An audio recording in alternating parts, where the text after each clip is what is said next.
Երրորդ հարցը, որ ես կուզենայի անդրադառնալ, դա հանրապետականի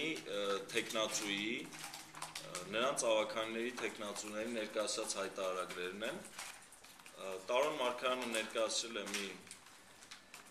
խոսուն հայտարարագիր, որտեղ հայտարարագրել է շուրջ 6-7 միլիոն դոլարի ունեցվածք, սա մասնագետների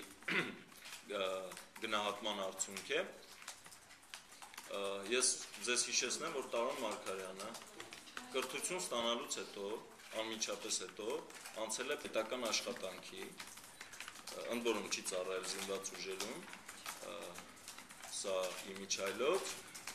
բայց բացի պետական աշխատանքից չի զբաղվել որևէ բանով,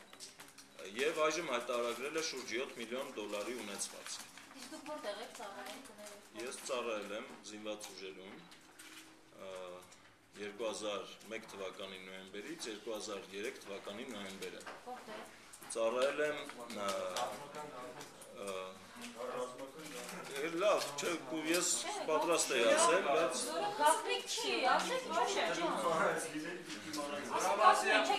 լավ, ես եկեք պայմանավորվենք այսպես, քանի որ նման խնդիր կա, ես ասուլիսի վերջում ձեզ կտեղեկացնեմ, որտեղ եմ ծառայել, եւ դրանից հետո դուք հարմար կգտնեք, կտպեք, ամբողջ պատասխանատվությունը վերցնելով ձեզ վրա։ Ոչ մի խնդիր չկա։